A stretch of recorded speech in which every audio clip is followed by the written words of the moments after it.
ರೇಣುಕಾಸ್ವಾಮಿ ಕೊಲೆ ಪ್ರಕರಣದಲ್ಲಿ ಜೈಲು ಸೇರಿರುವ ಪವಿತ್ರ ಗೌಡ ಇದೀಗ ಜೈಲಿನಿಂದ ಹೊರಹೋಗುವುದಿಲ್ಲ ಎನ್ನುವ ದೊಡ್ಡ ನಿರ್ಧಾರ ತೆಗೆದುಕೊಂಡಿದ್ದಾರಂತೆ. ಹಾಗಾದರೆ ಏನಿದು ಸುದ್ದಿ? ಅದೆಲ್ಲ ಸಂಪೂರ್ಣವಾಗಿ ನೋಡೋಣ ಬನ್ನಿ.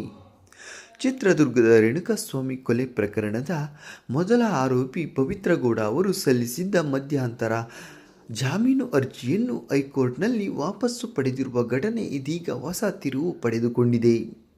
ಮಗಳ ಶಿಕ್ಷಣದ ಕಾರಣ ನೀಡಿ ಸಲ್ಲಿಸಿದ್ದ ಅರ್ಜಿಯನ್ನು ಮುಂದುವರಿಸುವ ಅಗತ್ಯ ಇಲ್ಲವೆಂದು ಮನಗಂಡು ಅವರು ಅರ್ಜಿಯನ್ನು ಹಿಂಪಡೆದಿದ್ದಾರೆ. ಪರಪ್ಪನ ಅಗ್ರಹಾರ ಜೈಲಿನಲ್ಲಿ ನ್ಯಾಯಾಂಗ ಬಂಧನದಲ್ಲಿರುವ ಪವಿತ್ರ ಗೌಡ ಅವರು ತಮ್ಮ ಮಗಳ SSLC ಪರೀಕ್ಷೆಗಳು ನಡೆಯುತ್ತಿರುವ ಹಿನ್ನೆಲೆಯಲ್ಲಿ ಸುಮಾರು 20 ದಿನಗಳ ಕಾಲ ಮಧ್ಯಂತರ ಜಾಮೀನು ನೀಡುವಂತೆ ಹೈಕೋರ್ಟ್ಗೆ ಮನವಿ ಸಲ್ಲಿಸಿದ್ದರು. ತಾಯಿಯಾಗಿ ಮಗಳ ಜೊತೆಗಿದ್ದು ಪರೀಕ್ಷಾ ಸಿದ್ಧತೆಗೆ ಸಹಾಯ ಮಾಡಬೇಕೆಂಬ ಕಾರಣವನ್ನು ಅರ್ಜಿಯಲ್ಲಿ ಉಲ್ಲೇಖಿಸಿದ್ದರು. ಈ ಅರ್ಜಿಯ ವಿಚಾರಣೆ ನ್ಯಾಯಮೂರ್ತಿ ರಾಚಯ್ಯ ಅವರ ಪೀಠದಲ್ಲಿ ನಡೆಯಿತು. ಆದರೆ ಅರ್ಜಿ ಸಲ್ಲಿಸಿದ ಸಮಯದಿಂದ ವಿಚಾರಣೆ ನಡೆಯುವವರೆಗೂ ಸಾಕಷ್ಟು ಸಮಯ ಕಳೆದಿದ್ದು, ಈ ನಡುವೆ ಮಗಳ SSLC ಪರೀಕ್ಷೆಗಳು ಪೂರ್ಣಗೊಂಡಿವೆ.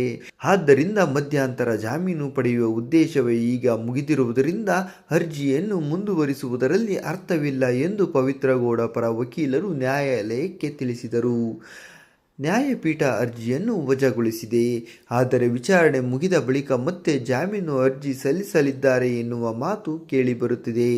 ಪವಿತ್ರ ಗೌಡ ಅವರ ಬಗ್ಗೆ ನಿಮ್ಮ ಅನಿಸಿಕೆಗಳನ್ನು ತಪ್ಪದೇ ಕಮೆಂಟ್ ಮಾಡಿ ತಿಳಿಸಿ.